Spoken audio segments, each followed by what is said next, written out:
থাকে পাছে ভ্রম উপজয় ভ্রমে মত নিবেশিল দৈত্য বুদ্ধি হয় দৈত্য বুদ্ধি ভইলে অহং মম হইবে জ্ঞান নষ্ট দেহ জীৱাত্মা কৰে অভিমান অভিমানে থাকি ভোগ ঈশ্বৰ কৰ্ম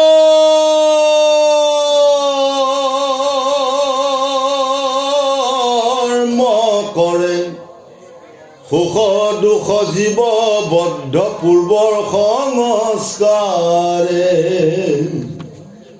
এহি মতে কৰ্মৰ বাসনা বাঢ়ি যায় যদ্যপি সত্য জীৱে সংসাৰক পাই এবে যেন মতে জীৱ সংসাৰৰে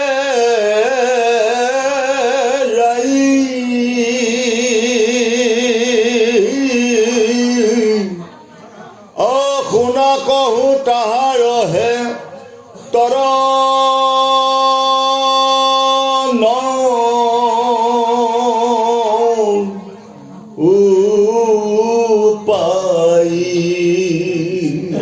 লিখিছে ভ্ৰমে মত্ৰ নিৰ্বাহিলে দৈত্য বুদ্ধি হয় ভ্ৰম মত নিবেশিলে সেইকাৰণে আমাৰ গুৰুজনে লিখিছে মলত দম্ভ দেশ আদি ভাগ বিষমত নাথাকে প্ৰণামো তাহান পাওঁ এতিয়া ভ্ৰমে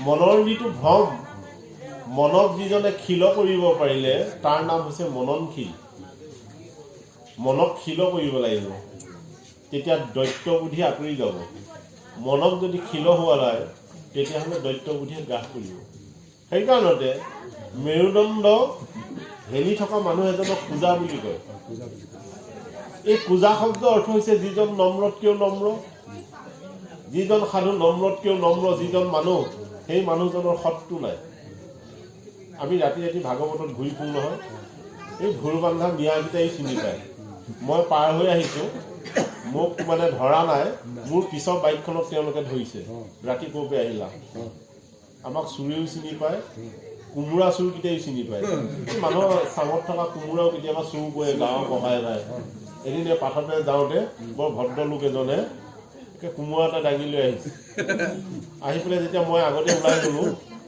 সি একেবাৰে মোক ভৰিকেইটাতে ধৰিছে কৈছে বাপু তুমি নকবা কাকো সেনেকুৱা মানুহ পাইছোঁ মানে দিনত একেবাৰে ধুনীয়াকৈ চেলেং কাপোৰ লোৱা মানুহ ৰাতি তাৰ গণ্ডগোল সেই কথাটো ইয়াত লিখিছে এতিয়া এই ভ্ৰম যিটো এই ভ্ৰমটো আঁতৰাব লাগিব সকলো যেন মোৰেই যে ঈশ্বৰকে পোৱা দৈত্য বুদ্ধি ভৰিলে অহং ব্ৰহ্ম হৈব জ্ঞান যাৰ বিবেক আৰু এটা হৈছে আবেগ আবেগৰ বশৱৰ্তী হৈ জীৱনত যিবোৰে কৰ্ম কৰে তেওঁ বিবেক নষ্ট হয় তেতিয়াই তেওঁ অহং ব্ৰহ্ম ভাৱ আহিব অহম মানে মই কাৰ মানে সেইকাৰণে গীতাৰ দ্বিতীয় অধ্যায়ত লিখিছে বেদ শাস্ত্ৰ পঢ়ি যদি তত্ৰ নজানয় হৰিনাম ৰতি ফুৰে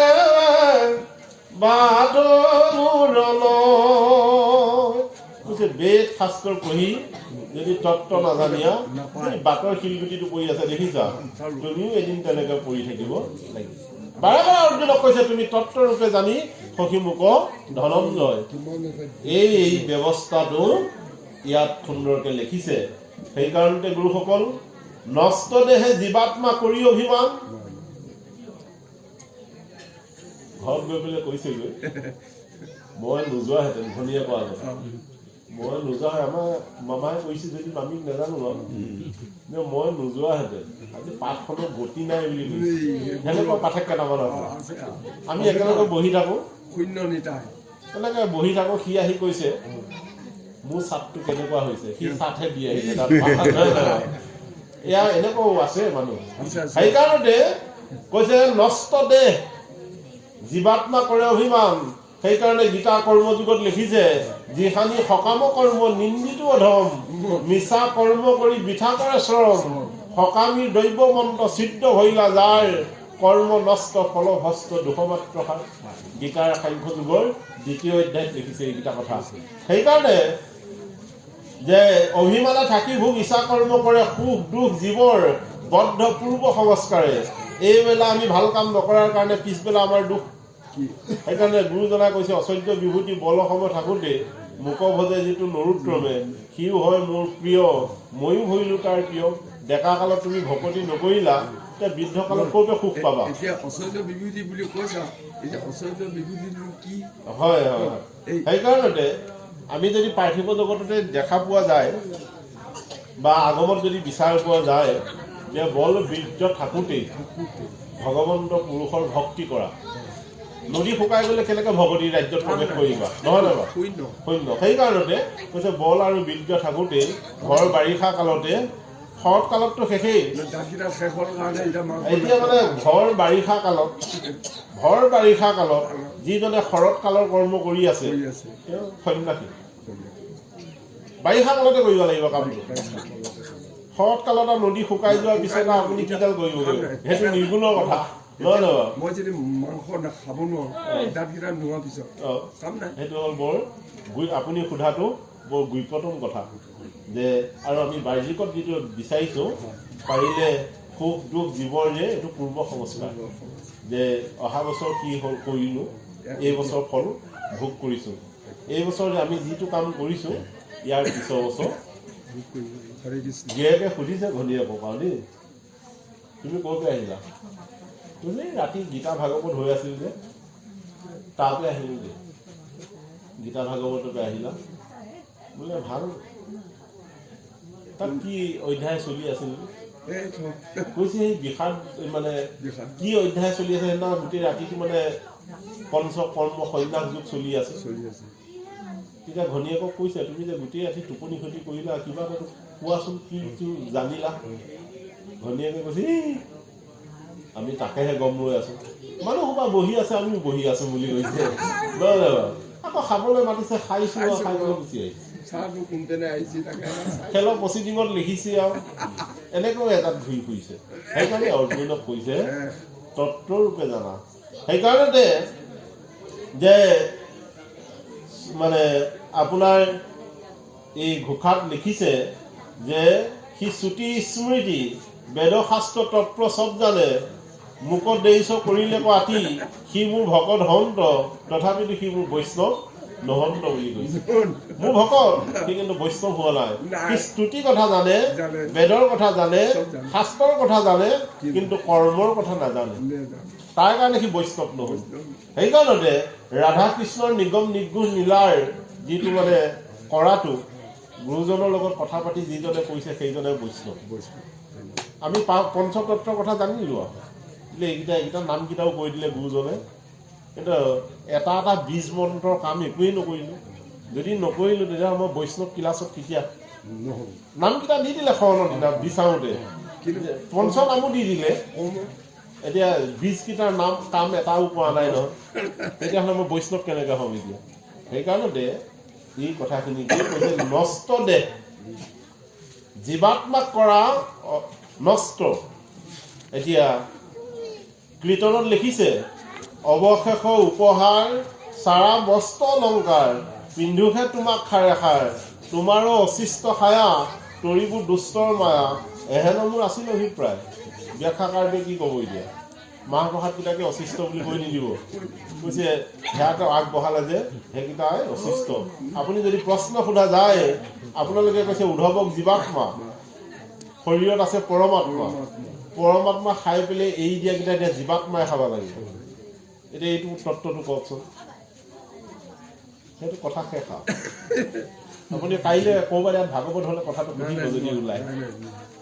এয়া হৈছে তত্ত্বজ্ঞৰ কথা সেইকাৰণে এটা ৰসজ্ঞ আৰু এটা হৈছে তত্ত্বজ্ঞ সেইকাৰণে গীতা হৈছে তত্ত্বজ্ঞ ভাগৱত হৈছে ৰসজ্ঞ সেইকাৰণে ভাগৱতৰ যিটো প্ৰেম সেই প্ৰেমৰ মহাতত্ত্বটো আছে গীতাত সেইকাৰণে এই গীতা শাস্ত্ৰৰ অধ্যয়নটো বৰ গোপন আৰু গধুৰ অৰামে যেবে পুৰুষৰ যে বিবেক উপজয় আত্মাক কৰ্তা বুলি তেবে সে জান বিবেক বৈৰাগ্য থাকি জানি আত্মজ্ঞান দেহ ভিন্ন জীৱ ভিন্ন দুইৰো তত্ত্ব জ্ঞান অৰামে ইন্দ্ৰিয়ৰ কৰ্ম ইন্দ্ৰি কৰে গুণ থাকি অৰামে আত্মা সবাকাৰে দেখে হইয়াও আছে সাক্ষী গুণয়াত্মা বিভাগক জানে এহি ভাবে সংসাৰ এৰাই সিটো মুখ্য পদ পাৱে এহি মতে গুণৱতী ক্ৰমিলে কজিতো সংসাৰ এৰাই তাৰ নাহি জন্ম মৃত্যু সেইকাৰণে বিবেক আৰু বৈৰাগ্য বৈকাৰটো কৈছে নাই ৰাগ্য মানে আসক্তি কৈছে বিবেক জ্ঞানৰ দ্বাৰা য'ত মোৰ আসক্তি মই নাইকিয়া কৰি দিলোঁ সেইকাৰণতে নাহি জানি আত্মজ্ঞান দেহ ভিন্ন জীৱ ভিন্ন দুইৰো তত্ত্ব জ্ঞান দেহটো ভিন্ন আৰু জীৱও ভিন্ন ভাগৱত শাস্ত্ৰই সিদ্ধান্ত দিছে আৰু বৈজ্ঞানিকসকলে সিদ্ধান্ত দিছে সেইকাৰণতে আমেৰিকাৰ এজন বৈজ্ঞানিকে তেওঁৰ মাতৃ মৰাৰ সময়ত মানে এটা কাছৰ কফিনত সোমোৱাই দিলে গিলাচৰ কফিনত যে জীৱ কোনফালে যায় দেখা যাব তাতেই জীৱ তো তেওঁ ধৰিব নোৱাৰিলে জীৱ তেতিয়াহে তেওঁ কৈছে গড ইজ অলমাইটি ভগৱান সৰ্বশক্তিমান যে ভগৱানৰ বাহিৰে পৃথিৱীত শ্ৰেষ্ঠ শক্তি আৰু নাই তাকে ইয়াতে লিখিছে যে মোৰ দেহটো ভিন্ন 5টা তত্ত্বৰে মোৰ দেহ গঠিত হৈ আছে আকাশৰ পৰা আহিছে কাম ক্ৰোধ লোভ মোহ মজ্জা পৃথিৱীৰ পৰা আহিছে মানে আপোনাৰ শুক্ৰ শোণিত মজ্জা মেদ মাংস অস্থিতৰ্ক অগ্নি তত্ত্বৰ পৰা আহিছে টোপনি ভোক এলাহ ক্লান্তি আৰু আলস্য এইকেইটা তেজৰ গুণ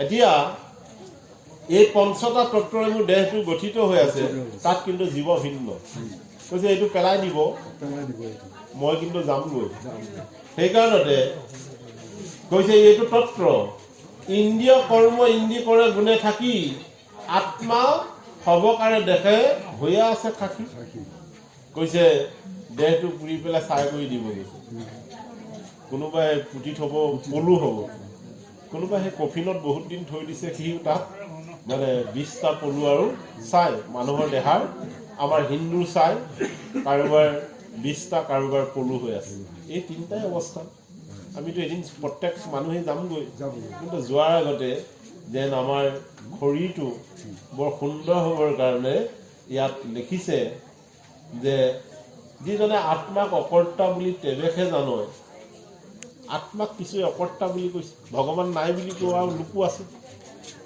নহয় বাৰু ভগৱান আছে বুলি কোৱা মানুহো আছে আকৌ কোনোবাই ক'ব এইকেইটা এনেই চিঞৰি আছে বুলি কোৱা মানুহো আছে শ্ৰেণী বিভাজন আছে সেইকাৰণতে নৰ মানুহ দেৱ মানুহ আৰু মানুহ আছে কিছুমান মানুহ আছে তাৰ স্বভাৱটো শিয়াল কুকুৰৰ দৰে এতিয়া একেলগে গোটেই সোপা আছে 18-19খিনি সেনাৰ মাজত আছে যুধিষ্ঠিৰে ভীমে কৈছে দাদা এটা আজ্ঞা দি আছে এটা আজ্ঞা দিয়া বৌজনী বস্ত্ৰ সহায় আছে মই ইহঁতক গদাই কোবাই শেষেই কৰি দিব পাৰোঁ কিন্তু যুধিষ্ঠিৰে কৈছে নাই মই মুখেদি বাক্য এটা ক'লো নহয় যে তোমাৰ খেলত মই হাৰিলে সমস্ত তোমাক অৰ্পণ কৰিম বুলি কৈছে যিজন সাধুৱে নিজৰ আইগৰাকীক বিবস্ত কৰি থকাৰ পিছতো যুধিষ্ঠিৰে এটা কথা সৰাই নিদিলে বাক্য নকৰিলে এতিয়া আমাৰ মানুহজনীক যদি গণ্ডগোল কৰি থাকিছে আমি ইয়াৰ পিছত টেলিফোনতে দম দি থকা পাঠকো আছে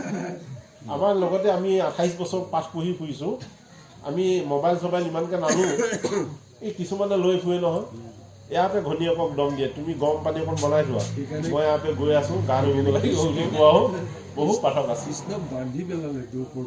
সেইকাৰণে সেইকাৰণতে দি পেলালে দুৰ্বদী বিবস্ত সময়তো যিজন গিয়েকে নিজৰ আইগৰাকী নিজৰ বাক্য বচনত একো নকলে যদি ভীমক কলেহেঁতেন একে গদাই সেইদিনাখন তেওঁ অশ্বিনী কুমাৰ বৰক ভীম মতলীয়া হৈ আছে সেইদিনা তেওঁ কোনোৱে হাৰুৱাব নোৱাৰে সেই দিনটোত স্বৰ্গৰ অশ্বিনী কুমাৰ দেৱতাই তেওঁ বৰ দি থৈছিল সেই দিনটোত আৰু সেই দিনটোত তেওঁ পুৰুষসভাৰ কোনো এটাই তেওঁক বলে নোৱাৰিলে কিন্তু এওঁ এতিয়া আজ্ঞা নিদিয়ে এতিয়া চাওকচোন বাৰু যিগৰাকী মাতৃক বিবস্ত কৰি আছে আমাৰ দুৰ্বদীগৰাকী আমাৰ ভক্তি মাতৃক সদায় বিবস্ত কৰি আছে মায়া মাতৃয়ে আমাৰ ইন্দ্ৰিয় বৃত্তিয়ে ভক্তি মাতৃক সদায় বিবস্ত কৰি আছে তাতে ভীম হৈছে বলবীৰ্য শক্তি আমাৰ ইচ্ছা শক্তিটোক আমি ঈশ্বৰক অৰ্পণ কৰিব নোৱাৰাৰ দুখতেই আমাৰ গণ্ডগোলৰ সীমালা ভক্তি মাতৃক বিবস্ত কৰি আছে সদায় এতিয়া যুধিষ্ঠিৰ ভক্তি সাধন যুদ্ধত যাৰ মন থিৰ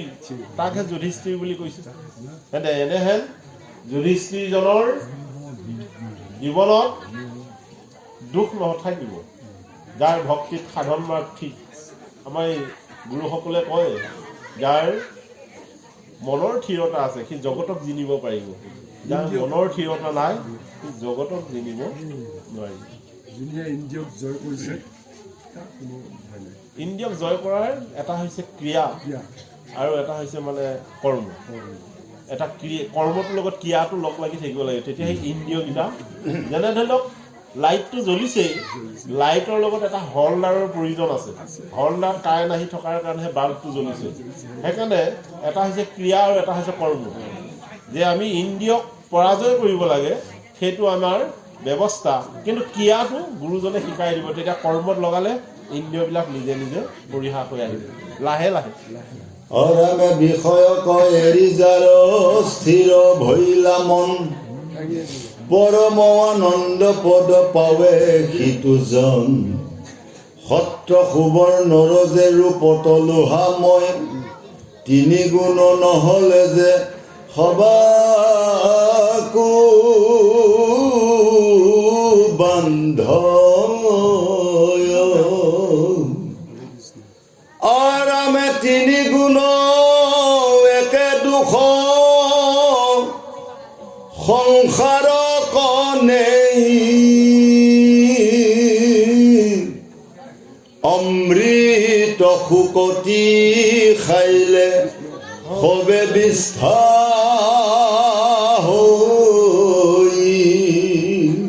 ইমান সুন্দৰ উদাহৰণ দিছে অমৃত খালেও সি বিষ্ঠা হ'বই যিয়ে নোখোৱা পেটৰ কাৰ্য ৰিফাইন কৰাৰ ব্যৱস্থা যে শত সুবৰ্ণ ৰূপৰ লোহাময় ৰজগুণক ৰূপ বুলি কৈছে তামক তমগুণ বুলি কৈছে আৰু সোণক শতগুণ বুলি কৈছে এই গোটেইকেইটা গুণত থাকিও যিজনে নিৰ্গুণৰ ৰাস্তাটো নিৰ্ধাৰণ কৰা নাই তেওঁ যদিও অমৃত কাম কৰিছে সিও কেতিয়াবা বিষ্ঠা হৈ যায় সেইকাৰণতে এই তিনি গুণৰ মায়াময় বুলি কৈছে মায়াময়ৰ পৰা যিজন নিৰ্গুণলৈ গতি কৰিলে সেনেকুৱা মানুহ নাই আমাৰ ফালে অৰুণোদয় আঁচনি কাজিয়া লাগি মাইকী মানুহ দুজনী পঞ্চায়তৰ অফিচত চুলি আঁচনি লাগি গৈছিল ইজে নিউ নামতি সিজে নিউ নামতি এতিয়া লাগেই লাগে মানুহকতো নেলাগে বুলি কোৱা ব্যক্তি নাই নহয় নে বাৰু লাগে লাগে লাগি আছে এতিয়া নালাগা মানুহ নাই মই নালাগা নেকি মই মোৰ নামত অনুদানৰ ঘৰ এটা আহিছিল মই পঞ্চায়তৰ অফিচত দৰখাস্ত দি মই আজি আপোনালোকে আমাৰ গান্ধীবৰী ৰন্থলী গাঁও পঞ্চায়তৰ গ'লে মোৰ দৰখাস্তখন তাত একে সুন্দৰকৈ লিখি থৈছে যে গোটেই পঞ্চায়তটোৰ ভিতৰত ঘৰ নালাগা ব্যক্তি এইজনকে পালোঁ এনেকৈ একদম সভাপতি ৰুমত মোৰ ঘৰ নালাগে দেউতাই এটা বনাই দি থৈ গৈছে তেওঁ মোৰ লগৰে কৈছে আপোনাক ঘৰ এটা দিছোঁ ন মোক নালাগে ঘৰ মোৰ দেউতাই বনাই দি থৈ গৈছে মোৰ ঘৰটো দুখীয়া মানুহে পাওঁ মোৰতো 4টা ৰুম আছেই মোক কিয় ঘৰডাল লাগে মানে সেইটো অহংকাৰ কোৱা নাই আগতে কথাটো কৈছে সেনেকুৱা আৰু দুজন ব্যক্তি যদি ইয়াত বহি থকা অসমৰ হয় হাজাৰজন দুখীয়া মানুহে পাব আমাৰ মানুহখিনিক লাগেই লাগেই লাগে মিনিষ্টাৰবিলাকক লাগে আকৌ আমাকতো নালাগে আমি সাধু আকৌ শুনা হয় এয়া হেৰি মৃত্যুঞ্জয় মন্দিৰ যে বনাইছে হয় তাক আমি যোৰা মানে ব্যৱস্থা কৰি গৈ ৰাতিপুৱা দুইজন আমি চাবলৈ গৈছোঁ ৰাস্তা পদূলিবিলাক ধুনীয়া, জেগাটো ধুনীয়া কৰিছে। দোকানত যে পদূলি এইবিলাক ৰাইজে বনাইছিলে, কোনোবাই সহায় কৰিছে বোলে, হিমন্তই কৰিছে, ভাগে কৰিছে, কৈছে ভাল কৰিছে। এইটো পাহাৰৰ কিনাৰত বোলে কিমান পুৰা মাটি ঘূৰি নাম লৈছে, এতিয়াতো আমাক কিয় নালাগে? এটা কথা নহয় নহয়, ব্যৱস্থা সেয়াই। সেইকাৰণে 3 গুণৰ যিটো মানে ক্ষমতা, 3 গুণৰে আমাৰ বিষয়সকলক বান্ধিয়ে ৰাখিছে। ভাগৱতত আমাক বেলেগভাৱে কৈছে যে 3 গুণত হাবু ডাবুৰ খাই অন্ধ হৈ সি 20টাকে গুঞ্জন কৈ গাহৰি নিচিনা সি নেৰে, তেওঁ লাগেই। তেওঁ লাগে। কিন্তু আপোনাক মোক আকৌ নালাগিব ন, সেইটো আপোনাৰ মোৰ তেখেতৰ ভাৱটো যদি তেনেকুৱা হয় গণ্ডগোল হ'ব। সেইকাৰণতে মই যি পাইছোঁ, যি দিছে মোক, মই তাতেই সন্তোষ লভিবৰ কাৰণে ভাগৱতে সিদ্ধান্ত দিছে। সেইকাৰণতে ৰজগুণীসকলৰ কথা বেলেগ, তমগুণীসকলৰ কথা বেলেগ। আজি আমি জেগাত থকা যিসকল আমি যি পাইছোঁ, অপ্ৰাপ্য বস্তুত নকৰা ৰতি গীতাই সিদ্ধান্ত দিছে। যিটো মোৰ অপ্ৰাপ্য, মই যিটো নাপাওঁৱেই, তাত মোৰ ৰতি ব্যৱস্থা নাই। সেইকাৰণতে বাৰে বাৰে কৈছে, দুৰ্বতীয়ে কৈছে, এইটো হাঁহি যদি মোক সেইদিনাখন দিলাহেঁতেন মই কি আনন্দ পালোহেঁতেন। মোক বস্ত্ৰ সহাইছে, তুমিতো এনেকৈ একো নকলা, মৌন হৈ থাকিলা। আজি মই তোমাক চাব আহোঁতে তুমি এডাল মিচিকি হাঁহি মাৰিলা। পিতামহ ভীষ্মক কৈছে, তেতিয়া ভীষ্মই কৈছে, হেৰা দুৰ্বতী, সেইদিনাখন মই দুৰ্যোধনৰ ইনকম হোৱা ভাত পানী খাই থকাৰ কাৰণে মই মাত দিব নোৱাৰো। যেতিয়া মই উদাস, আজি মই উদাস। অৰ্জুনে যি মানে খৰ মাৰিলে, দুৰ্যোধনৰ চাউলৰ গোটেই তেজবিলাক ওলাই গ'ল। তাৰ কাৰণে আজি তোমাক মোৰ মাতৃ জ্ঞান আহিছে, কিন্তু সেইদিনা মোৰ নাহিল। নহয় নহয় বাৰু? এতিয়া আমি কিজন যদি উদাসপন্থী হওঁ, তেতিয়াহ'লেতো গণ্ডগোল নাই, হয়নে? সাধু সাধু মহন্তসকলে এইবিলাক পেচা কিনা কৰি আছে, কিন্তু আমাৰবিলাককে বুজাই আছে এতিয়া। কথা হ'ল সেইটোহে। ৰামে যেবে আছে নৰ 3 গুণৰ ভিতৰ, সুখ দুখ জন্ম মৃত্যু নেৰে সংসাৰৰ, যদি বোলা 3 গুণে সবাকো বান্ধৰ, ব্ৰহ্মাহৰ কেন মতে সংগে বদ্ধ হয়, ব্ৰহ্মাৰ দুগুণে পুথি কৰ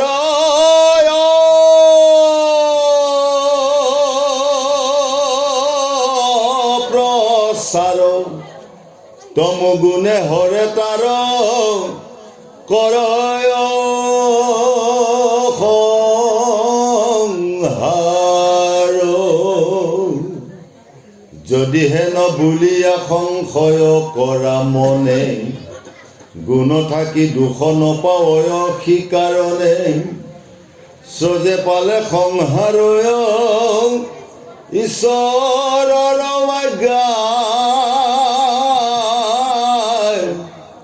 যদি কৰ্ম কৰে তভু কৰ্ম লিপ্ত নয়। কিমান সুন্দৰ প্ৰশ্ন কৰিছে। ব্ৰহ্মা ৰজগুণী, শিৱ হৈছে তমগুণী, তেওঁলোকৰচোন দুখ হ'ব লাগিছিল, দুখে হোৱা নাইচোন। অৰ্জুনে প্ৰশ্ন কৰিছে। তেতিয়া ভগৱন্ত পুৰুষে কৈছে, যদিও ব্ৰহ্মা ৰজগুণী, শিৱ যদি তমগুণী, গুণত তেওঁলোক নিলিপ্ত নাথাকে, লিপ্ত হৈ নাথাকে, তেওঁলোকে গুণত নিলিপ্ত। আমি ভুল বিষয়ত আছো। আমাৰ এটা জলকীয়াই হয়, কি উপায় যাতে 5টা জলকীয়া খাই দিছে। এটা দেখুৱাইছো কথাটো, তেতিয়া তাৰ তমগুণীলৈ আহিল নে নাই বাৰু? যেতিয়া সি 5টা জলকীয়া খাই দিলে, পৰমাত্মাই কি বুলি ক'ব বাৰু? যে দেহি হৈ দিছা, মইতো ইয়াতে আছো, ইয়াতে আছো, তুমি যিডাল দিছা। সেইকাৰণতে গুৰুসকল, কপিল মুনিয়ে মাতৃ দেৱহতীক কৈছে যে আমাৰ মাইকী মানুহবিলাকে ভাল ভাল সন্তান যে জন্ম দিব নোৱাৰাৰ কাৰণ সেইটোৱেই। তাত লিখিছে, মাতৃয়ে খোৱা জেলা, টেঙা, তিতা এই বস্তুকেইটা খাই মোৰ ইয়াত সন্তানটোৱে তেতিয়া কৈছিল, মোৰ স্মৃতি শক্তিটো যিটো আছিল সেইটো ধ্বংস হৈ গ'ল। সেইকাৰণে প্ৰভু পাৰিলে মোৰ অকণমান থাকোঁতেই, মোৰ আৰু কেইদিনমান থকাৰ আগতেই পাৰিলে তুমি পৃথিৱীত ভূমিষ্ঠ কৰা, নহ'লে মোৰ আৰু যিকণ মন মগজুত আছিলে গোটেইকণ শেষ কৰিব এতিয়া। আপুনি লক্ষ্য কৰিবচোন, এইখন দলঙৰ গুৰিৰ পৰা আমাৰ গান্ধীগুৰি চাৰিআলি একে দীঘলদৈ হৈ নাথ মানুহৰ ক'ৰবাত উপায়িত্ব এটা শুনিছেনে?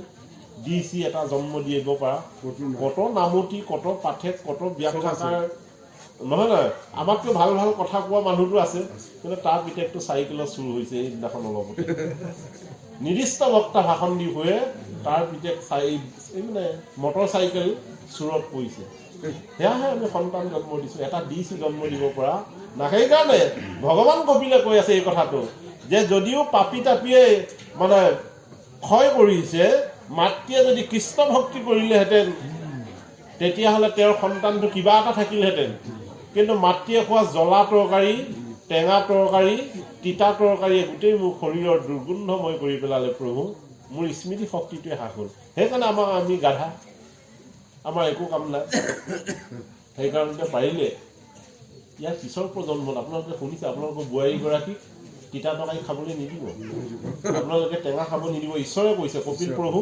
ভগৱন্তৰ 9 নম্বৰ অৱতাৰ আৰু মানে মাছ মাংস খাব নিদিব পঞ্চামৃত খোৱা দিনা মগু দালি খুৱাবগৈ তেওঁ মাংস নোখোৱাব তাত এইটো আপোনালোকক আদেশো কোৱা নাই অনুৰোধহে কৰিছোঁ যে পঞ্চামৃত খাবলৈ মাতি নি এই সময় মাছ মাংস নোখোৱাব মোৰ ল'ৰা ছোৱালী DC বনাব নোৱাৰিব সেই আৰ্মি CRP সেই গৈ পেলাই LP স্কুল হাই স্কুলৰ মাষ্টৰকেইটাই পাব আৰু তাৰপৰা আপ ডিভিজনতো নাপাব সেইকাৰণতে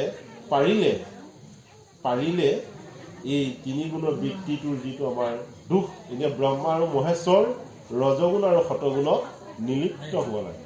লিপ্ত হোৱা নাই নিলিপ্ত হৈ আছে আমি ঘূৰ বিষয় সংসাৰখনৰ মাজত আছো কিন্তু নিৰ্বিষয় ভাৱৰীয়া এগৰাকী গাই গৰুৱে সেউজীয়া ঘাঁহ খাইছে তাৰ গাখীৰ পবিত্ৰ বগা ওলাইছে অৰ্জুনে কিমান দুৰ্দশাৰ মাজত আছে এবছৰ অজ্ঞাতবাস দিছে 13 বছৰ 12 বছৰ বনবাস তাৰ মাজত তেওঁলোকৰে জয় হৈছে লাষ্টত সত্যৰ জয় সেইকাৰণে যথাসত্য তথা ধৰ্ম সেইকাৰণে আপুনি আৰু মই জীৱনত যদি সত্য ৰছীডাল ধৰিছোঁ তেতিয়াহ'লে শ্ৰীগুৰু ভজনা কৰিলে বেঠিক নহয় মন হ'ব ৰিপু দমন ভজন ভক্তি আছে যাৰ শ্ৰীগুৰু মানে জীয়াই থকা গুৰুজনৰ যিখিনি কথা এই কথাখিনি যদি গ্ৰহণ কৰিছিলোঁ মন বেঠিক কেতিয়াও নহয় তাৰ ৰিপু দমন হৈ পৰিব এয়া আমাৰ সুন্দৰ ভজনে আছে কৃষ্ণ হৰামে বিষয়ক এৰি যাৰ স্থিৰ ভৈলা মন পৰম আনন্দ পদ পাৱে সিটোজন সত্য খুবৰ নৰজে ৰূপতলু হাময় 3 গুণ নহল যে সবাকো বান্ধ হৰামে মোৰ আজ্ঞা মানিয়া যে গুণতে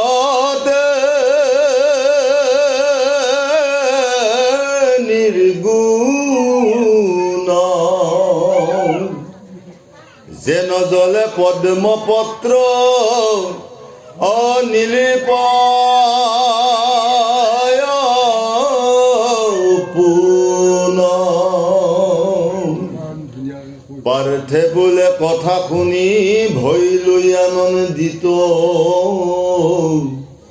পুনৰপি কহা কাক বোলে গুণান্বিত কিমতে চিনয়তা ক কিমত আচাৰ যেহেন প্ৰকাৰে সংসাৰ ৰকহুৱে পাৰ এই কৃষ্ণে বোলে অৰ্জুনকো নিউ মোৰ বাক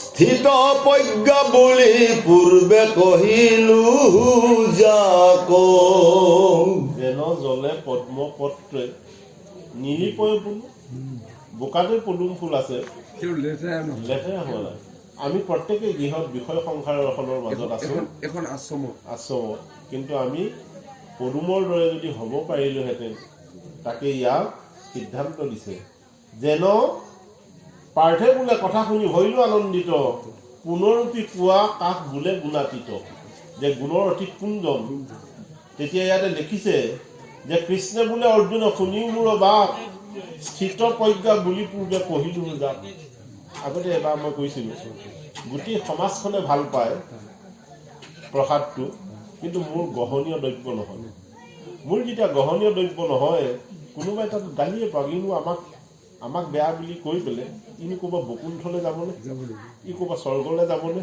এনেকুৱা আমাক গালি পৰা লোক কিছুমান আছে নহয় কৈ যে তাক গালি পাৰিবলৈ দিয়া গোটেই সমাজখনে তোমাক বেয়া পাওঁ কিন্তু তোমাৰ গ্ৰহণীয় দ্ৰব্য নহয় ঈশ্বৰে ভাল পাওক ঈশ্বৰে ভাল পাওঁ ঈশ্বৰৰ বাক্যটোৱে ৰাখিব লাগিব ৰাখিব লাগিব সেই ব্যৱস্থাটোকে ইয়াত কৈছে সেইকাৰণে কৈছে যেন পদ্ম নিলিপয়ে জ্বলে পদ্ম বোকাত আছে কিন্তু বোকাৰ গাত তাৰ গাত বোকা লগা নাই এই এবাৰ মই তিনিচুকীয়ালৈ গৈছিলোঁ ডুমডুমা সত্ৰ তাত এনেকৈ ভাগৱতৰ ব্যাখ্যা কৰি থাকোঁতে এই মানে এই কথাটোতেই মানে এটা কথা ওলাইছে যে আপোনাৰ ঘৰত মাংস বনাই আছে আপুনিতো গোন্ধ পাইছে যদি আপুনিও খোৱা হৈ গ'ল এখন বৰ ডাঙৰ সমাজত কথাটো সুধিছে ধ্যানেই অৰ্ধভোজনম বুলি কৈছে ধ্যানেই অৰ্ধভোজনম এইটো মিছা কথা আপোনাৰ ঘৰত যেনিবা বনালেই আপোনাৰ মনে নকয় আপোনাৰ মনে সেইটো গ্ৰহণীয় নহয় মনেও আপোনাক আপুনি গোন্ধ আহিলে কি হ'ল আমি চতুৰ্বৰ্গৰ বিষয়ৰ মাজত আছোঁ আপুনি নাখালেই হ'ল সেইটো আৰু দুআষাৰমান কৈ আছে তেতিয়া বেয়া নাপাব বোলো এতিয়া ধ্যানেই অৰ্ধভোজনম আৰু কৈছে ধ্যান ল'লে অৰ্ধভোজনম হয় পায়খানাৰ ৰুমত যে শৌচ কৰিছা তাৰ গোন্ধ এটা ওলাইছে সেই গোন্ধটো যে তোমাৰ নাকত লগাইছে তুমি গু খোৱা হ'ব নেকি বাৰু কৈছে নহয় নহয় যদি সেইটোৱে ঘৰত যিমানেই গোন্ধ নোলাওক তোমাৰ মছলাৰ গোন্ধ যিমানেই নোলাওক তুমি যে স্থিতপ্ৰজ্ঞ মই নাখাওঁ সেইটো এই কথাটোকে কৈছে যিজন স্থিতপ্ৰজ্ঞ তাক নিৰ্গুণ মানে তিনিবৃত্তি গুণৰ পৰা আঁতৰ হৈ গৈছে আৰু যিজন স্থিতপ্ৰজ্ঞ নহয় সমাজে বেয়া পাব মই খাই দিওঁ কৈছে সেইটো মৰিলি আৰু কোনটো মানে আগৰ পৰা ডেকা কালৰ পৰা যিটো ব্যৱস্থা হৈ আহিছিলে ভক্তি কামটো কৰি আছিলে সেইদিনাখন সি এটা 5 লিটাৰ ম'হৰ গাখীৰত যদি এটোপা কেৰাচিন তেল পৰি গ'ল সেয়া ম'হৰ গাখীৰ কোনে খাব বাৰু এটা কথা হৈছে কাৰণ গীতা শাস্ত্ৰ ইয়াত আমাৰ পঢ়িলে আৰম্ভ লাগিব ব্ৰহ্মচৰ্য গাহস্থ সন্ন্যাস বানপন্থ আমাৰ ক্লাছ কেইটাই নাই আগবেলা বজাৰে গ'লে মণিমুক্ত সবাই মিলে শেষবেলা বজাৰে গ'লে নাজানি কম্পালাই মিলে আমি সন্তান কিছুমান জন্ম দিলোঁ মোৰ ল'ৰাটোৱে ডিচি কৰিব মোৰ ল'ৰাটোৱে হাকিম কৰিব নানান বস্তুৰে সৈতে কোৱা হৈছে আগতে যে গৰ্ভত থিতি হোৱাৰ লগে লগে তাক ভাল ভাল খানা খোৱালেই নহয় বুজা নাই পিছত এজন মানে দুজনৰ ভিতৰত বন্ধু ল'ৰা দুটাই ভাল ভাল হেৰি কৰি পাছ কৰি পেলাই গৈ আছে বন্ধুজনে সুধিছে কি বোলে ল'ৰা দুটাই পাছ কৰিছে এনেকৈ মই টকা পইচা খৰচ কৰি সকলো খানা খুৱাই আছোঁ বোলে কি হ'ব বুলি বোলে ৰ'বা বুঢ়া বুঢ়ী হ'লে তেনে চাব লাগিব এটা হ'ব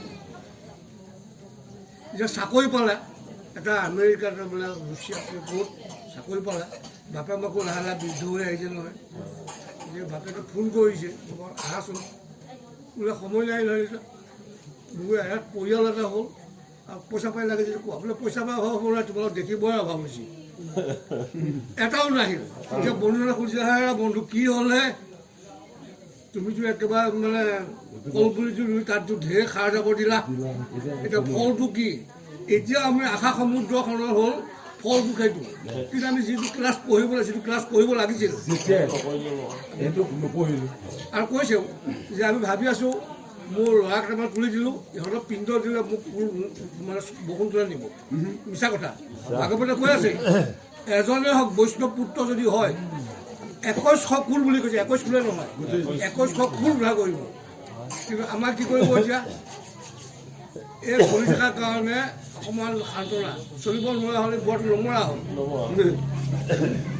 ক'লে কেবুলি দিবি নক'ব এই সংসাৰখনৰ জ্বালা একেটাই এতিয়া আপুনি যদি ভালকে পঢ়ো কৰ্মখিনি কৰে আপোনাৰ গোটেই 14 গোষ্ঠী আছে তেৰা টিপা লাগিব আৰু তেৰা কিবা চাহ টিপা নহয় গোটেইখিনিকে আপুনি উদ্ধাৰ কৰিব পাৰিব এই পিঠু ৰজা উপাখ্যান এটা পুৰোহিত নামঘৰতে পঢ়িছিল পিঠু ৰজাই তেওঁৰ শৰীৰটো বেলৰ শৰীৰটো মুঠতে পিঠুৰ জন্ম পিঠুৱে তেতিয়া কৈছে যে পিণ্ড দিবাক লাগে সৎপুত্ৰ বাপেকৰ এতিয়া বাপেকেও পিণ্ড দিৱসত পুত্ৰ এই সন্ধিয়া সময়ত গণগোল কৰি থকা পুত্ৰ এটাই ভৰিকেইখন যে ইফাল সিফাল ঘূৰি ফুৰা পুত্ৰ এটাই বাপেকক পিণ্ড দিলে প্ৰভুৱে। সেইকাৰণে মাধৱ পুৰুষে কৈছে যে মানে হৰিত যিটো শৰণ লয় দধি দুগ্ধ ঘৃত মধু নদীৰ জলকপে পিতৃ গলে টিপিটিক পায়, যি পুত্ৰই হৰিত শৰণ লোৱা হোৱা নাই সেই পুত্ৰই যাহা বহুত দ্ৰব্যই দিলেও ঈশ্বৰে গ্ৰহণ নকৰে। সেইকাৰণতে মোৰ বংশত বা আপোনাৰ বংশত যেন এটা কৃষ্ণময় সন্তানৰ জন্ম হৈ যায় প্ৰহ্লাদৰ দৰে হওক। বহুত লোক দেখিছোঁ বিদ্যাৱন্ত লোক বহুত ভাল ভাল চাকৰি কৰে, কিন্তু ভকত আৰু সাধুগুৰুক দেখাৰ লগে লগে যিটো ব্যৱস্থা, সেইকাৰণতে গৰ্ভত থকা মাতৃগৰাকীয়ে সদায় যদি এপাহ এপাহ তুলসী পাত খোৱালেহেঁতেন তাৰ সন্তানৰ স্মৃতি শক্তি বাঢ়িলহেঁতেন। এইটো ঈশ্বৰচন্দ্ৰ বিদ্যাসাগৰে কৈ থৈছে কলিকতা দাৰ্শনিক, যে মাতৃ গৰ্ভত থকা অৱস্থাত এপাহ এপাহ গুৰু চৰণত দিয়া তুলসী পত্ৰ অকণমান তাৰ পৰা গংগাজল যদি খায় মানে তাৰ সন্তান ভূমিষ্ঠ হৈ এজন সৎ ব্যৱস্থাই গুচি যাব। আমি মধ্য মাংস মাতোৱা প্ৰতি বস্তুবোৰ সিটো আছে নাই একো নাজানো, কপিল পুৰুষে মাতি দেৱহতী কৈছে সেইখিনিতে আমি আছো। কি কয় আছে ওচৰত বহাই ল'লো দিব লাগে। অৰামে যাৰ সৰ্বস্থানে হুৱে প্ৰজ্ঞা প্ৰতিষ্ঠিত, যদি দুখ হুৱে প্ৰভু হুৱে আনন্দী, সুবৰ্ণ মৃত্তিকা শিলা অদেশয়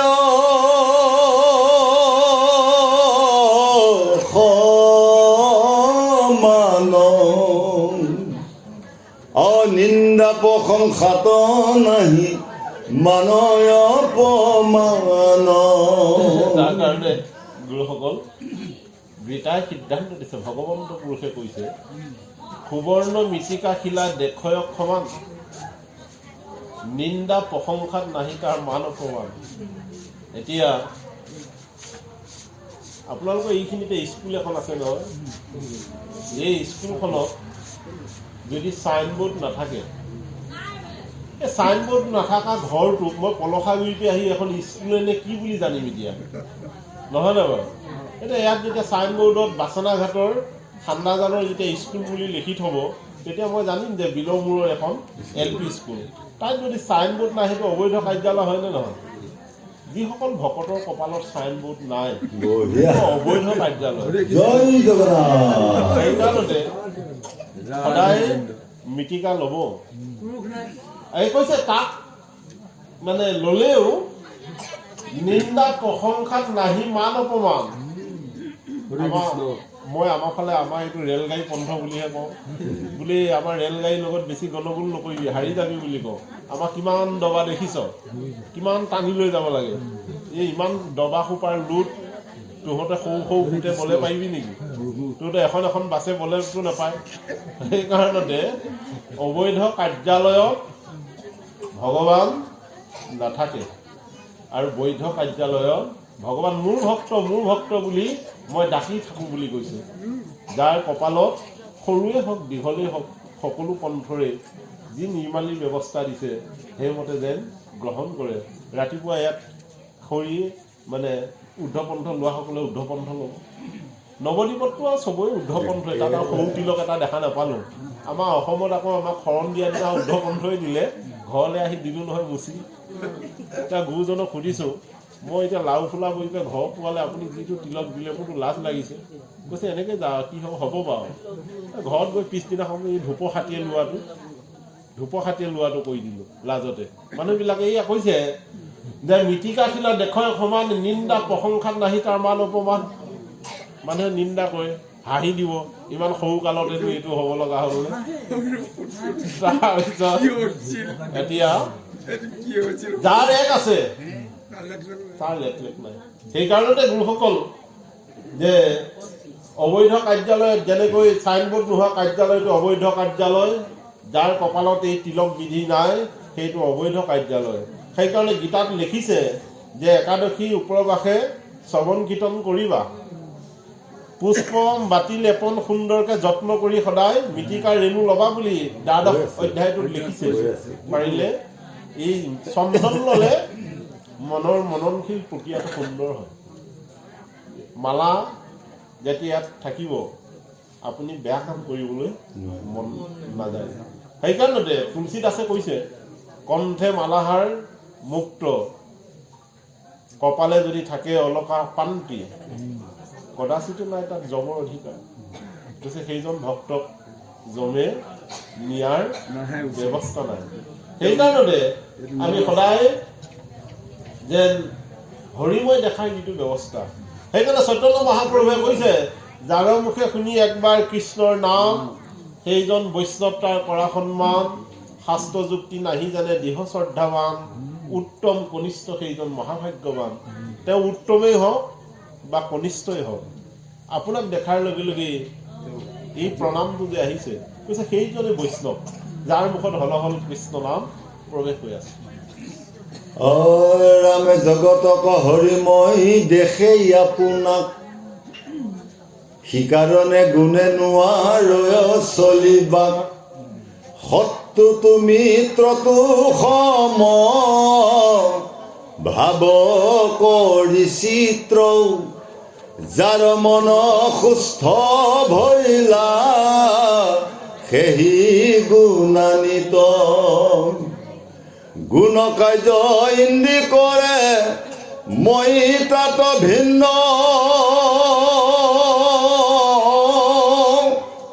গুণত থাকিবা যেন সখী উদাসীন। ইয়াৰ আগতে আলোচনা কৰাটো গুণতে আছে, তেওঁ উদাসীন। এই মানে ইয়াত লিখিছে যে জগতত হৰিময় দেখে আপোনাক। আমি মাধৱ পুৰুষে লিখিছে কৃষ্ণক চৈতন্যক এৰি জড়ক ভজিয়া মোৰ কিনিলোক অধৰ্ম মুগুৰ। আৰু যিজনে হৰি কল্পনা কৰে তেওঁ বেলেগকো হৰিময় দেখে। সেইকাৰণে গুণে নোৱাৰৈ চলিবাক। সাধুজনৰ চাব শত্ৰুজনকো বাটত মাত দিয়ে, কিন্তু শত্ৰুজনে মাত দিবলৈ টান পায়। সাধুজন এইফালে গৈ আছে কিন্তু সি পাৰিলে তলমূৰ কৰিব, কিন্তু সাধুজনৰ সেইটো ব্যৱস্থা নাই। সাধুজন সদায় স্থিৰভাৱে গৈ আছে। সেইকাৰণে কৈছে সেইকাৰণে গুণসকলত গুণত থকা সকলে আমাৰ গীতাৰ গল্প বা ভাগৱতৰ গল্প কথা গুণময় লোকজনে মানিবলৈ বৰ টান পায়। সাধুজনে আহাৰ শুদ্ধ হ'ব। আমাৰ অসমৰ ধৰ্মীয় কাজিয়াখনে হৈছে আহাৰ শুদ্ধ কথাটো। সেইকাৰণে মানে মহাপ্ৰভুৱে কৈছে মানে আহাৰ শুদ্ধ হ'লে ছত্ৰ শুদ্ধ হয়, ছত্ৰ শুদ্ধ হ'লে ধোবা স্মৃতি পবিত্ৰ হয়, ধোবা স্মৃতি পবিত্ৰ হ'লে দেহৰ বিপ্ৰ গ্ৰন্থিনাং শুদ্ধ হয়। কৈছে নাৰ্ভবিলাকো শুদ্ধ হৈ যাব। আপুনি নেহেউ খোৱা মানুহ এটাৰ ওচৰত আপুনি বহি থাকে কেনেকে বাৰু? দুখ নাপাব আকৌ দেই। নেহেউ খোৱা মানুহ এটাৰ ওচৰত আপুনি কেনেকে বহি থাকিব? এতিয়া তাক কৈছে ডক্টৰে সদায় কেঁচা নেহেউ খাবলৈ কৈছে। আমাক ভাগৱতে কৈছে সদায় তুলসী পাত খোৱা, নহয় নে বাৰু? বিজ্ঞানে কৈছে তোমাৰ নেহেউ খালে প্ৰেছাৰটো বোলে ডাউন হৈ থাকিব। আমাৰ ভাগৱতে কৈছে শুদ্ধ আহাৰ খোৱা, তুলসী পাত এটা এটা দি থাকা, তোমাৰ প্ৰেছাৰটো নিজে নিজে কমি যাব। তুমি গৰম মছলা তৰকাৰীও খাই থাকিবা প্ৰেছাৰ বুলি কৈ আকৌ নেহেউ সোপা খাই থাকিবা। তুমি যিমানে দ্ৰব্য নিদিয়া ইয়াত, সেইটো আণ্ডাৰ ভেলুলেছ, কামত নাই। সেইকাৰণে গুৰুসকল ইয়াত লিখিছে যাৰ মন সুস্থ ভৰিলে সেহি গুণাতি, গুণ কাৰ্য সি সমভাৱে দেহ। শত্ৰুটো মিত্ৰটো সমভাৱ কৰি চিত্ৰ, চিত মানে দেহ, শত্ৰুটো সেইটোৱেই আৰু মিত্ৰটো তাৰ সমভাৱ। সেইকাৰণতে এজন বৰ প্ৰকাণ্ড ভকত ৰাতিপুৱা 3টা বজাতেই গা পা ধুই ঈশ্বৰৰ নাম লয়, কিন্তু মানুহ ভক্তটো সি নেমাতে। এতিয়া সিফালৰ সাধুজন আকৌ ভাল, হৈ অমুকা উঠিলি নে, সময় হ'ল নে? সি সেইফালে কৰতালৈ গাই আছে, ই এইফালে বৰতালৈ মাৰি আছে। সেইটো বহুদিন পাৰ হৈ গ'ল। কিন্তু বহুদিন পাৰ হৈছে, আমাৰ কৰতালজনক এতিয়া ইমান ভাল নাপায়। যেতিয়া ভাল নাপায় এনেকৈ এদিন কৰতালৰ মানুহক ফুৰিব গ'ল, সাধুজনো গৈছে। আৰু সিহঁত আকৌ সেই বেয় কিনাৰতে মানে ধুনীয়া জলকীয়া গছ কেইজোপামান লাগি আছে। তেতিয়া বৰতালে ভাবিছে বা কৰতালবিলাক গ'লগৈ যেতিয়া কাইলৈ গণগোলটো কৰাই যাব। আৰু সিটো ভাল নাপায়, মানে সিহঁতৰ বস্তু দেখিলে ইয়াৰ হিংসা হয়। তাঁতিখনৰ সিফালেহে ইহঁতক উঘলিয়ে পেলাব লাগিব বুলি তাৰ সিদ্ধান্ত হৈ গ'ল। যেতিয়া জলকীয়া গছ উঘলিবলৈ গ'ল, জলকীয়া গছৰ ওপৰত যে কণুবল এবাৰ আছে বৰ তালে গমেই নাপায়। ইয়াত একে সেইদিনাখন দুপৰীয়া বা ৰাতিপুৱা উঘলি দিলে কোনোবাই গমহে পাব, তাৰ হিংসাটো চাওক। ইয়াত একে সোনকালে উঠোৱে বাপু নিশি প্ৰভাতৰ ভৰিলে গায়ে কৃষ্ণ একদে দুশহাৰী গৈ পেলাই জেগাকণ পাই পেলাই উঘলিব লৈছিলে। সেই ওপৰতে কণুবল বা তাৰপৰা লতি এডালৈকে জলকীয়ালৈকে আছে। এই মানুহ ঘৰেহে জানে, এতিয়া ইটো নাজানে হিংসকটোৱে। যেতিয়া একে জলকীয়া উঘলি দিলে কণুবলে আহি একে দুশহাৰী কৰি পেলালে, ফুলাই দিছে। পিছদিনা যেতিয়া সেই সিজনে গম পাইছে বোলে অমুকাৰ অসুখ, একে দৌৰি আহিছে, আহি এইটো কি হ'ল?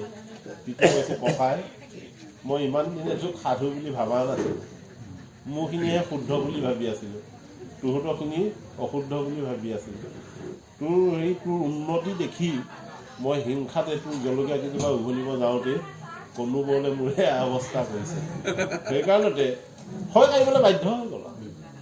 হিংসুক মানুহবিলাকৰ কাৰোবাৰ ল'ৰাটোৱে চাকৰি পোৱা দেখি হিংসা, কাৰোবাৰ ঘৰ বনোৱা দেখি হিংসা, কোনোবাই গাড়ী এখন লোৱাটোৰ এটা মানে ইচ্ছা স্বভাৱ। কিন্তু সাধুজনৰ সেই স্বভাৱটো নাই। তোমাক প্ৰভুৱে কৃপা কৰিছে, ধন্য। মোক কৰা নাই, অসুবিধা নাই।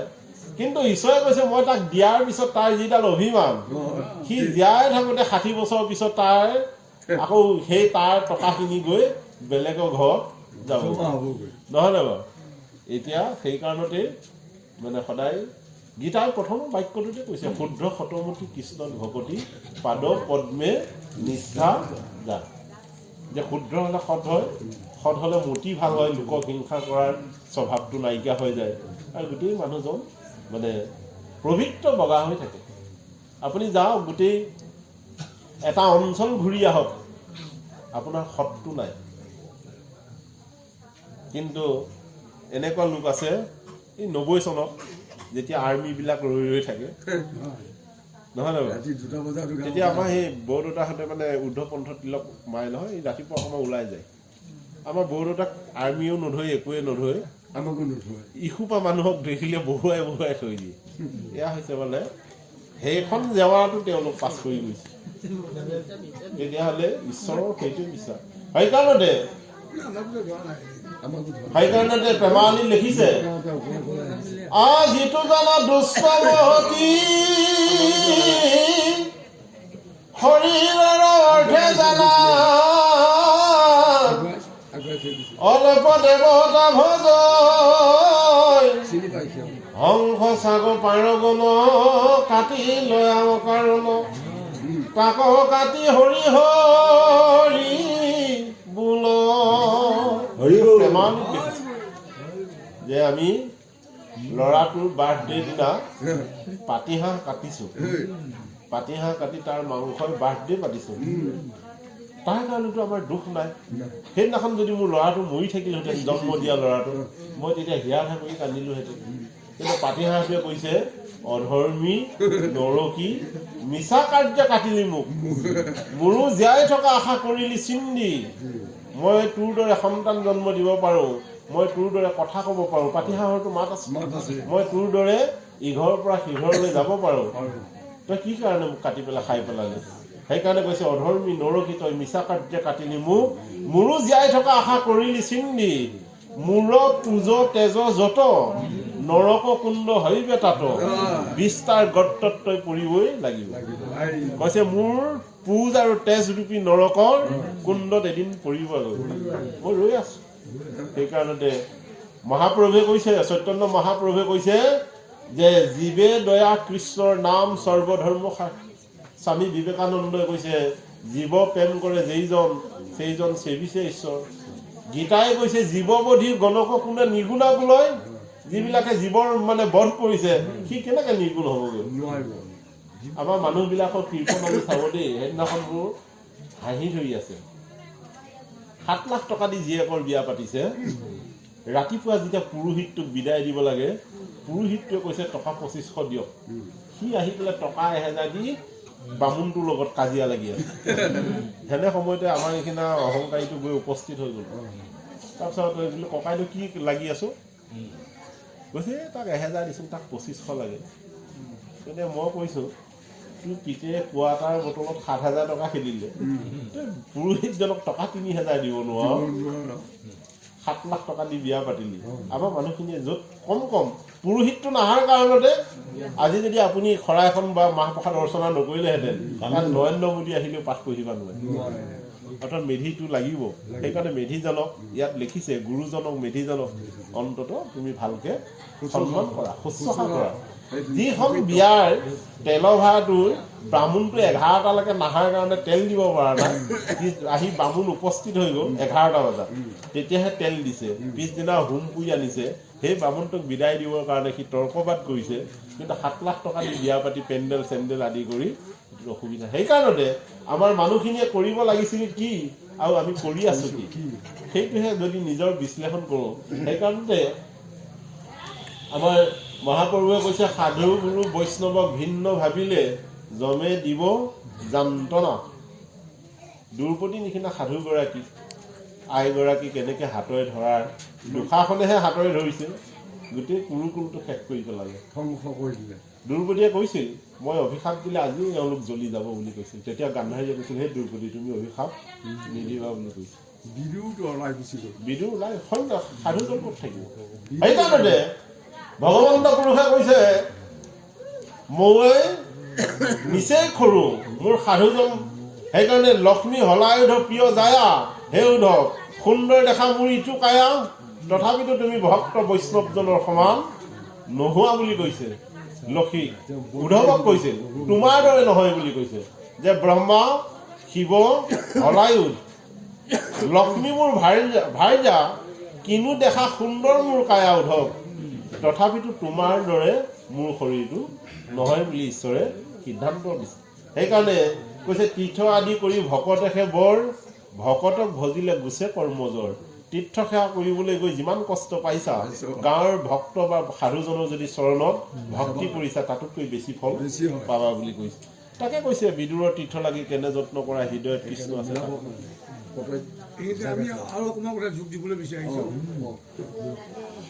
এইখিনি কথাটো এতিয়া অৰ্জুনক যেনেকৈ বোলে প্ৰভু কৃষ্ণই কৈ আছে আজিও আমাক সকলক কৈ আছে এতিয়া অৰ্জুনে কেৱল প্ৰতিবাদ কৰিছে বাকযুদ্ধ প্ৰভুৱে মানে পৰামৰ্শ দিছে অৰ্জুনে উৰা কৰি দিছে এতিয়া অৰ্জুনক কৈছে হে অৰ্জুন তোমাক মই আজি এটা কথা ক'ম মানুহৰ গড় বয়স হ'ল 62 বছৰ এজন জন্ম হৈয়ে মৰিল এজন অৰ্ধ বয়সতে মৰিল তাৰ এইখিনি কোনো তুমি কোৱাচোন মানে কমলাদি হৈ আছে তুমি কোৱা তো তুমি মই যে জগতৰ ঈশ্বৰ তুমি মোক জানা নাই মই যিমানখিনি তোমাক জ্ঞান বিজ্ঞান তদগৰ হৈছে কথা ক'লোঁ তুমি কেৱল মোৰ প্ৰতিবাদ তাৰ এইখিনি ক'লে গ'ল মই কালৰূপে তাক হৰণ কৰিছোঁ আৰু মই যে হৰতা কৰা তুমি মোক চিনা নাই প্ৰভু মই কেনেকৈ চিনিম তোমাক মই এই দেৱশক্তি দিছোঁ দিব্য জ্ঞান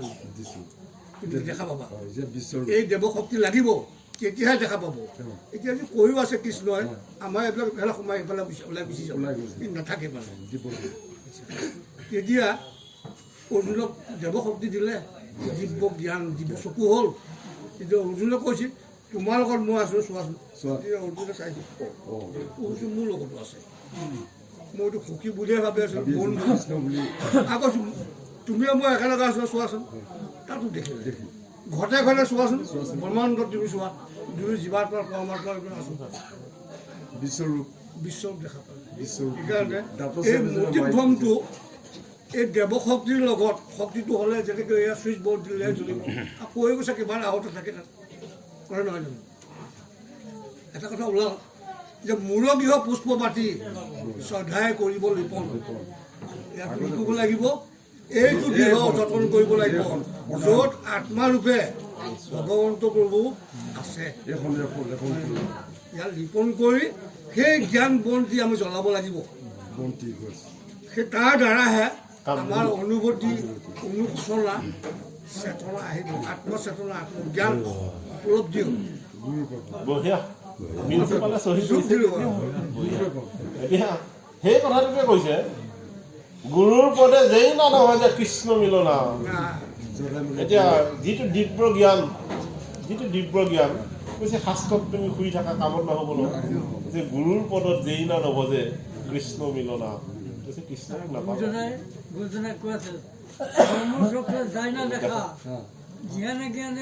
মায়ে চকুৱে তাক দেখাই পোৱা নাই, হয় নহয়? সেইকাৰণে সেইদিনা লোহিত চন্দ্ৰ দেৱশৰ্মাই মানে মোবাইলত সেই তেওঁ গীতা শাস্ত্ৰৰ ব্যাখ্যাটো কৈ আছে, তেওঁ নামটো চাৰ্চ কৰিলে আপোনালোকে পাব কেতিয়াবা। তেওঁ কৈছিল ভাগৱত কাণেৰে শুনাতকৈও যদি মনেৰে শুনা যায় তেতিয়া মানিবলৈ পোৱা যায়। কাণেৰে শুনিলে ৰাতিপুৱা পাহৰি যায়। ঘনীয়াকে সদায় যেতিয়া পাঠ পঢ়ি ফুৰিছে, গিয়েকে এদিন সুধিছে নামঘৰত গোটেই ভাদ মাহটো যে পাঠ গালা এই কোন স্কন্ধ চলিছেহে? কৈছে দশমৰ ৰাসক্ৰিয়াখিনি চলি আছে। তাৰপৰা আহিনৰ 1 তাৰিখে ঘনীয়েকক সুধিছে পাঠখন সামৰিলা? বোলে সামৰিলোঁ। ৰাসত কোনে বাঁহী বজাইছিলোঁ? কৈছে ৰাসত ৰাৱণৰ বাঁহীৰ সুৰত বোলে গোপীসকল নাচি আছে বুলি কৈছে। ঘনীয়েকে কৈছে খাই দিলি আৰু ক'ত বৃন্দাবনৰ ৰাৱণে বাঁহী বজাইছে, কৃষ্ণহে বাঁহী বজাইছে। তেতিয়া কৈছে মোৰ জানো এতিয়া ব্যাখ্যা শুনি থকা সময় মই আমাৰ সেই 40 ঘৰ মানুহে কোনে গাখীৰ চাহে ভাপত দিয়া পিঠাই আনে মোৰ তাতহে লক্ষ্য আছে। কাৰণ এতিয়া কৃষ্ণই বাঁহী বজাইছে নে ৰাৱণে বাঁহী বজাইছে মই কি জানো এতিয়া, নহয় নে বাৰু? আমাৰ শিষ্যসকলক সেই গুৰুজনে এইটো দিয়া নাছিল নে? কৈছে এতিয়া জানো এতিয়া দিছিল নে নাই, সি এতিয়া পাহৰি গ'ল নহয় নে বাৰু? সেইকাৰণে যাৰ বাৰিষাৰ পাত বেঙৰ যিবিলাক আটা, এইসোপা যদি বেঙে লোৱা নামসোপা এইসোপা মাতসোপা যদি কৃষ্ণ নাম হোৱাহেঁতেন বেং কেতিয়াবাই বকুণ্ঠ পালেগৈ। সেইকাৰণে বেংগজিভাই নাম ল'লে যে ঈশ্বৰক নাপায় তাৰ জ্বলন্ত প্ৰমাণ দিছে। সেইকাৰণে সেই মাধৱ পুৰুষে ঘোষাত লিখিছে হে জিভা তই ৰসৰ সুৰাগ মাত্ৰ। আমাক কৈ আছে আমি ৰসৰ আস্বাদন ল'ব লাগিছিল কি আৰু কৰিলো কি। সেইকাৰণে গুৰুসকল মানে এই কাৰ্যখিনিকে ইয়াত লিখিছে। ব্ৰহ্মা হৰ আদি গুণত থাকে, গুণৰ মাজতে আছে। আমাৰ নিচিনা ব্ৰহ্মাৰ অসংখ্য ল'ৰা ছোৱালীচোন ব্ৰহ্মাৰ। 4 সিদ্ধক জন্ম দিলে, নাৰদক জন্ম দিছে, ভিগুক জন্ম দিছে, অতিক জন্ম দিছে, মৰিচক জন্ম দিছে। এনেকৈ ব্ৰহ্মাইতো গোটেই ল'ৰা ছোৱালী সৃষ্টি স্বয়ম্ভু মনু শতৰূপা এসোপা জন্ম দিও গৃহী। ব্ৰহ্মা গৃহী কিন্তু 1 নম্বৰ বৈষ্ণৱ ব্ৰহ্মা। হৰও দিছে জন্ম, হৰ 2 নম্বৰ বৈষ্ণৱ। ব্ৰহ্মা হৰ স্বয়ম্ভু মনু 3 নম্বৰ বৈষ্ণৱ। ব্ৰহ্মা হৰ মনু কপিল 4, ব্ৰহ্মা হৰ মনু কপিল কুমাৰ। তাৰপিছতে মানে এইসোপা বৈষ্ণৱ আছে 12জন বৈষ্ণৱ। কৈছে গোটেই সোপা গৃহী আৰু ভকত 6জন, তাই 3জন গৃহী, 3জন হনুমান উদ্ধৱ আৰু মানে মৈত্ৰেয় উদাস আৰু জামৱন্ত গৃহী। তাৰপিছত মানে বিদুৰ গৃহী, এসোপা গৃহী হ'লেও তেওঁলোকে কি সাধনা কৰিছে চাওক। তেওঁলোক বৈষ্ণৱত পৰিছে, কোনোবা এজন ভকতত পৰিছে। আপুনি আৰু ময়ো গৃহী, কিন্তু শুদ্ধ ব্যৱস্থাৰে কৰ্ম কৰিলে আমাৰ জীৱন ধন্য হৈ থাকিব।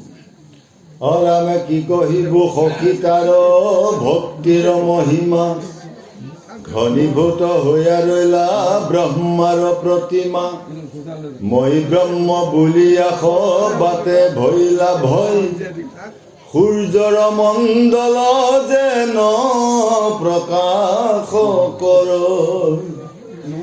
এই অধ্যায় তাৎপৰ্য মাত্ৰ জানায় মানে, গুণভেদ নহয়মু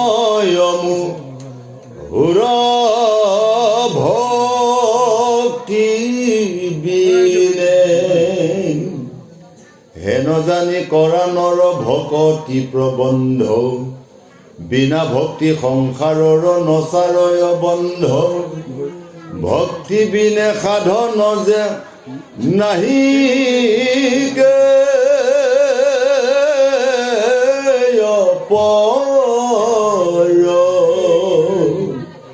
ভক্তি সুখে তৰে সিটো ঘূৰ যে সংসাৰ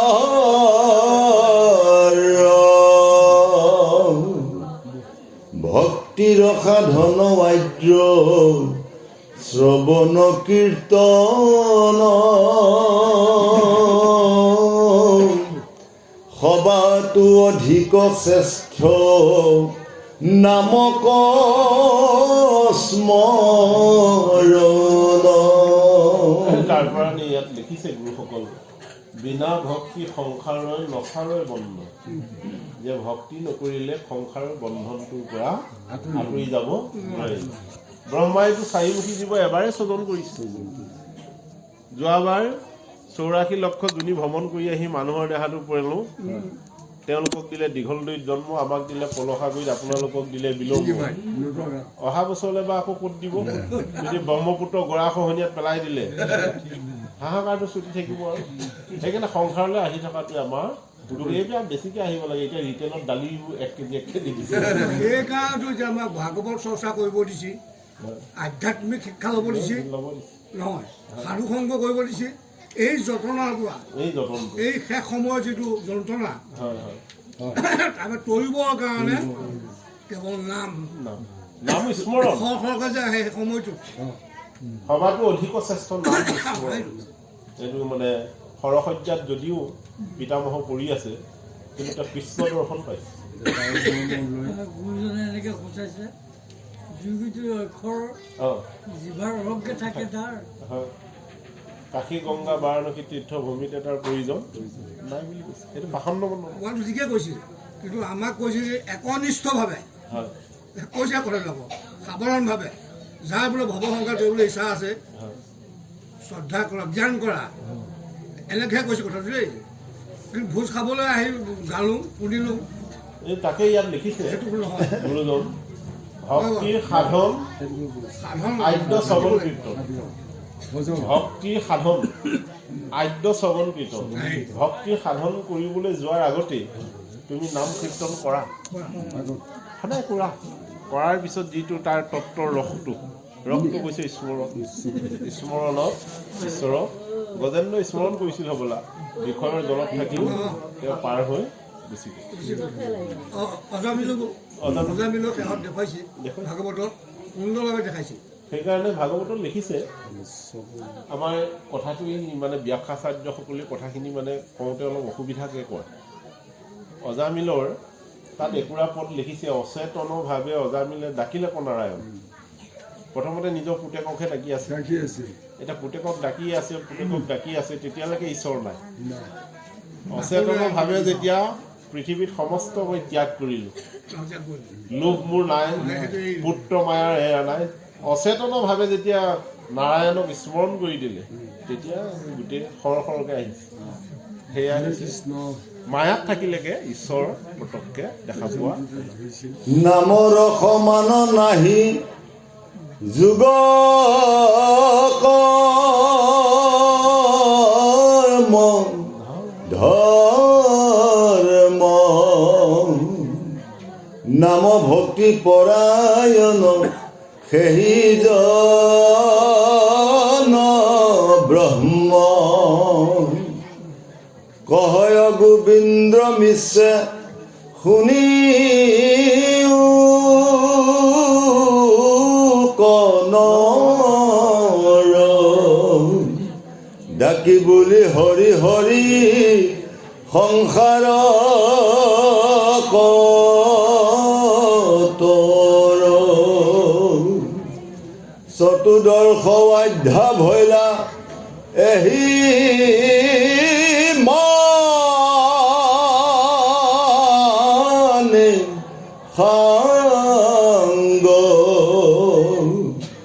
ৰাম কৃষ্ণ বোলো মুখে অহিয়ে কৰা ৰংগ কৃষ্ণ হৰি ৰাম ৰাম